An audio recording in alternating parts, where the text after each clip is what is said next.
Dricus Du Plessis versus Khamzat Chimaev. Of course, this is going down at UFC 319, August 16th in Chicago. Yeah, I'm glad this fight is happening because we've had so many middleweight fights, but we need to find out who the best is. And when you talk about a one-round fight, there's probably not a person on the planet who could beat Chimaev, but fights are not done in one round. And we're talking about DDP, who has made probably everybody I know put our foot in our mouths. This guy just keeps on winning even when we don't think he can. This is a great matchup, and I'm glad that it's happening. Well, this is now finally the time, right? Khamzat Chimaev has always talked a good game. He's always performed very well. He's finished a lot of people like Robert Whittaker so quickly in the first round. But the criticism has always been if he doesn't finish them in the third, he gets tired. And what's going to happen in a 5-round fight? Well, we've seen him on social media, if you follow the same accounts, just killing himself in training, doing a tremendous amount of cardio work. So I think he's going to come in with a better gas tank. However, Dricus Du Plessis, I mean, you cannot doubt this guy. And he said he wants to fight Khamzat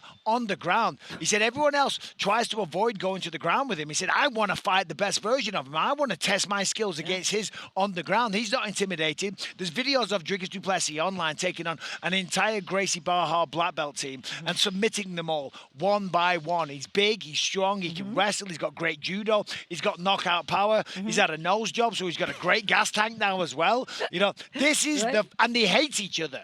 They absolutely hate each other. And Boers, the wolf, the bad guy, coming in has talked such a good game, and he's such a good villain. He finally gets the shot at the belt. You know, can he do it? Can he pull it off? Can he live up to all the hype? Well, we're going to find out. Yeah, I think you have to fight him on the ground. I think you can't avoid it because he's just going to take your back and ride you out. Yeah. When you saw Gilbert Burns fight Chimaev, it was the groundwork that kept Chimaev a little nervous. I think you have to be able to fight him on the ground. He's going to get you down. You gotta fight him. Look at what he did to Usman, right? Usman, with that fight, you might go, oh yeah, Usman's had these best days behind him. Then look what he did to Joaquin Buckley. He's still got it. And that's how good Khamzat Chimaev is at wrestling. So if you try and just do everything you can to avoid him and get away and run, you're just running away the entire time. And he's going to catch you. He's going to get you. He's gonna get you. Screw that. Meet him head on. You know, fight him at his own game. All right, well, let's take a look. You cut a mean promo. Let's take a look at the main card for UFC 319.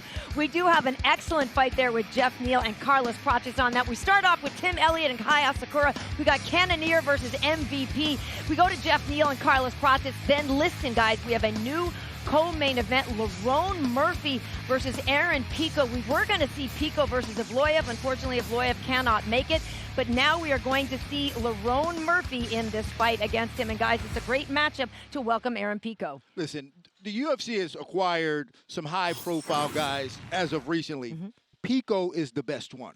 And I've been so excited about watching him fight. I've been watching this guy since he was a teenager, and we've all had high hopes for him. We all knew he would get here. We was hoping he'd fight Movsar. That's not happening. So who's he fighting? Lerone Murphy, a guy who's trying to get his respect, a guy who's undefeated, who's been beating everybody who no one even thinks about. And this is a great opportunity for Lerone Murphy to get his respect, and it's a great introduction for Aaron Pico. Yeah, the hype around Aaron Pico has been around for a while. I mean, this man can truly do it all. He's got beautiful boxing, excellent wrestling. He's just a Class A athlete, so it's not surprising. And he's young, too. And he's very young, and it's not surprising he's getting this kind of spotlight against Lerone Murphy. Is he 15-0, 16-0, something like that, undefeated? Last time out, took out Josh Emmett in a 5-round decision. The Miracle deserves this kind of spotlight and platform. If he can go through Aaron Pico, we're going to be talking a title fight at some point soon. Absolutely. Again, that is UFC 319 on August 16th